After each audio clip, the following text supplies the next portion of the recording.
Reports directly from the heart of Europe. Every week, business insiders and analysts keep you at the forefront of current economic developments. Check in current news, made in Germany, every Saturday night at 8.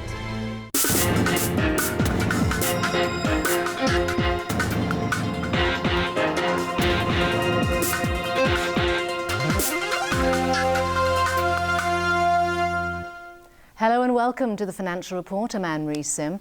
And the local stock market ended the day on a tepid note, closing down 0.1%, but still had its best week of the year. The Hang Seng Index lost 21 points to finish at 22,517 on turnover of $68 billion. It was a turbulent day for Chinese stocks following a mid-morning spike in Shanghai blamed on a trading glitch. Let's check on those numbers. PetroChina lost 24 cents, but a gain of 2 cents for Industrial Commercial Bank of China, while China Mobile lost 40 cents. China Construction Bank added a cent, Bank of China added 2 cents, and a gain of 10 cents for CNOOC. The Hong Kong dollar exchange rate to the US dollar 7.75, 12.12 to the pound sterling, 7.95 to 100 Japanese yen, 10.33 to the euro, and 100 Hong Kong dollars will get you 78.851 renminbi. Looking at early European trade, the London FTSE 100 index is trading 7 points lower at 6,475, while London gold is trading at $1,364 and 3 cents per ounce. In Germany, the Frankfurt DAX is trading 17 points lower, but in Paris, the CAC 40 is trading 3 points up. That's the finance for Friday night. Join us for the main news after the break.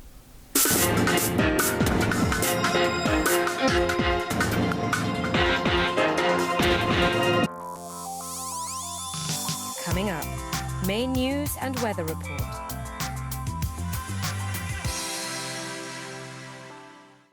Your flawless beauty sparkles in the eyes of the world.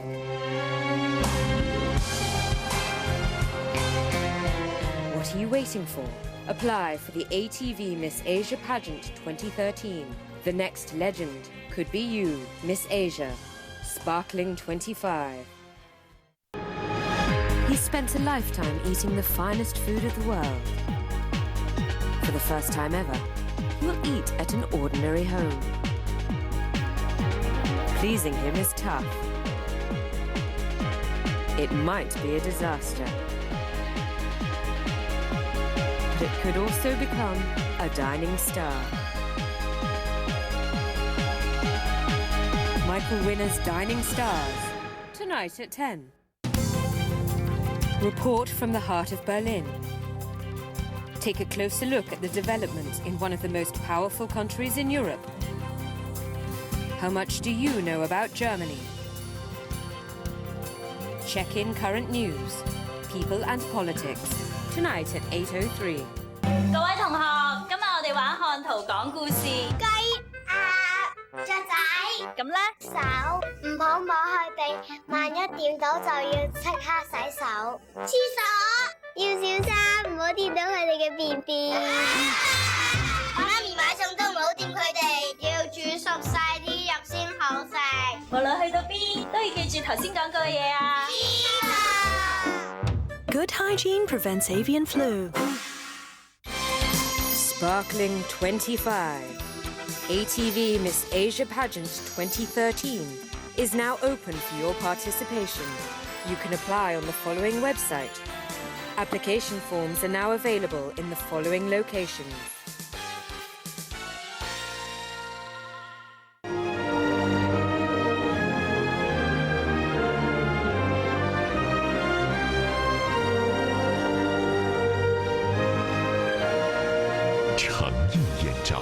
Chengyin 山美，水美，人更美。走遍大地神州，最美多彩贵州。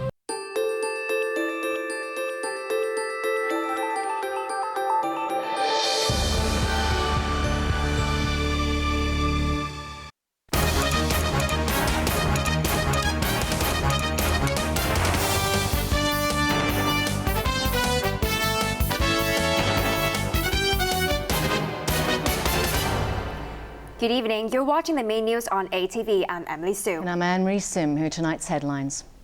Hong Kong's economy up slightly in second quarter on spending by locals and mainlanders. Immigration officers smash syndicate making fake identity cards for mainland illegal workers. Mainland court rejects appeal against 11-year jail term by Nobel Peace Laureate's brother-in-law. Hong Kong's economy grew more than expected in the second quarter, helped by domestic demand and mainland tourists. The encouraging data prompted the government to raise its full-year growth forecast. Hong Kong's economy picked up a little steam in the second quarter as local spending helped make up for weak global demand. Gross domestic product rose by 3.3% in the April to June period from a year earlier, compared with a 2.9% gain in the first 3 months of this year. On a quarter-to-quarter basis, GDP rose 0.8% in the second quarter, up from a growth of 0.2% between January and March, the government said today. Economic growth remained subdued because of what government economists said was the continuing weakness in advanced markets, where Hong Kong sends its exports. Household spending rose 4.2% from a year earlier, while investment rebounded, partly because of infrastructure projects. Merchandise exports were lacklustre, while the property market cooled in the wake of government measures to curb speculation. The government also reported that consumer spending was boosted by an increase in mainland tourists and an unemployment rate that stood below 3.6% since June 2011. Still, slowing export growth weighed on the economy in the second quarter. Total exports of goods rose 6.2% in the second quarter from a year earlier. That's down from an 8.8% expansion in the first quarter. Hong Kong is a major transshipment hub for goods moving from mainland factories to markets overseas. The city has prospered because of open markets and a busy port, but those factors also leave it highly vulnerable to the fluctuations of global trade. We are of the view that the global economy is likely to continue to expand at a modest pace in the near term. While recent data on the advanced economies have been more positive, and the downside risks to the global economy have receded somewhat, there are still notable uncertainties in the external environment. Looking ahead, the government expects the global economy to continue to expand at a modest pace. The uncertain US monetary policy outlook may cause volatility in global markets as well as Hong Kong's economy. The government raised the GDP growth forecast for the whole of this year, saying it expects 2.5% to 3.5% growth. This revision reflects basically two things. The first one is the downside risk to the global economy have receded somewhat. The data on the advanced economy has been more positive in recent months. And Euro debt crisis has stabilized somewhat. And the second point is domestic demand in Hong Kong, or domestic sector in Hong Kong, has remained resilient and should remain resilient in the rest of this year. He added that the government cut its headline inflation forecast for the year to 4.3% from 4.5%. Immigration officers have smashed a syndicate making fake identity cards and arrested 30 people, including the alleged mastermind, employers and illegal workers. The details on the identity cards were taken from Hong Kong residents, including alleged members of the ring. ATV's Arthur Arcula reports. Immigration officials today unveiled details of an operation in which they smashed a forgery syndicate which produced fake identity cards for illegal workers from the mainland. 30 people were arrested, including the alleged mastermind, employers, and illegal workers. Well, at this moment, we think this syndicate has been neutralized, and there is no evidence to suggest that there is another syndicate which is operating now. The department began investigating after it was notified that several people had applied for different MPF accounts under the same name. Officers found the syndicate was helping illegal workers set up bank accounts and land jobs as waiters and waitresses. The forgeries were easy to spot as real ID cards use a special print that changes color when viewed from different angles. For the forged identity card, they don't have the variable ink reflection, as you can see. If it is a genuine one, the color would change. But the department says real details were used in the fake documents. The particulars on this forged identity card are real one, a genuine one. they belong to some Hong Kong people, some Hong Kong residents. And according to our investigation, some of these identities belong to the syndicate members. The department called on employers to check details of job applicants thoroughly before hiring them. Arthur Hiola, ATV News. Hong Kong's tourism sector received a boost with the news that mainlanders taking a cruise from the city to Taiwan can go on to Japan and South Korea without returning home first. Travel agencies say China's decision is a shot in the arm for the newly opened Kai Tak cruise terminal. More than 2.5 million mainland tourists visited Taiwan last year. The figure was double that of 2011, as China has eased restrictions on travel to the island in recent years. Taiwan can now expect even more visitors after Chinese officials decided that mainland tourists going to Taiwan from Hong Kong on board cruise liners can continue to Japan and South Korea before returning home.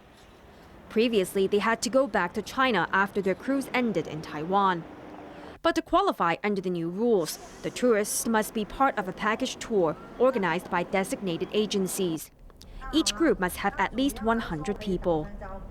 Hong Kong travel agencies welcomed the announcement, saying it will help transform the newly built Kai Tak cruise terminal into a home port. The $8.2 billion terminal is now empty after it welcomed the first cruise liner in June, and the next ship will only dock in October. I think that this is the tailor-made, especially one of very, very attractive program for Hong Kong, the new cruise terminal. It will attract more Chinese people from China. They can, when they are aboard the cruise from Hong Kong, they will stay 1 or 2 nights. They will spend money in shopping and entertainment. If the terminal does become a home port, Huan expects 20,000 tourists to pass through Kai Tak weekly. But he said some things must be done first. I think for some sightseeing point, the parking for the cruise, the parking for the bus is some problem. I think government need to try to make the bus they can parking easy. The tourism board said the new arrangement can help Hong Kong become a cruise hub. And the Taiwan Visitors Association also welcomed the decision, saying it will boost the island's tourism sector. 2 people have been jailed for more than 5 years each for their role in laundering nearly $1 billion. The main suspect in the case absconded, but proceedings against him will continue. Arthur Kyola reports. Choi Se-ching and her husband Wang An-hung were at the district court to hear their fate today. They were part of a family of 5 charged in connection with laundering nearly $1 billion, using 28 different bank accounts over 5 years. The couple pleaded guilty last month to 4 counts involving nearly $700 million, but insisted they did not know where the money came from or that they were doing anything legal. The lawyer appealed for leniency, pointing out that Choi and Wang had admitted to the charges, helping to cut the time for the hearing. But Judge Kevin Brown said this was a serious case and a deterrent sentence was needed. However, he took into account the defendant's guilty plea and reduced their sentence by 1/3, from 8 years to 5 years and 4 months each. The court heard that prosecutors successfully applied to seize $933 million of the proceeds from the crime. Choi's brother Choi Chit-sang absconded last month, but today the court decided to continue his trial in his absence later this month. Proceedings against his wife and his mother have been put on hold. Arthur Kyola, ATV News. The brother-in-law of Nobel Peace Laureate Liu Xiaobo has lost his appeal against his 11-year jail sentence. Relatives of Liu Hui say the case was trumped up because of their ties with the Peace Prize winner, who's also serving an 11-year term. A police van believed to be carrying Liu Hui drove away from court today after he lost his appeal against an 11-year prison term. The case was heard in Huairou near Beijing. Foreign diplomats based in the capital tried to attend the proceedings, but were denied entry on the grounds that the court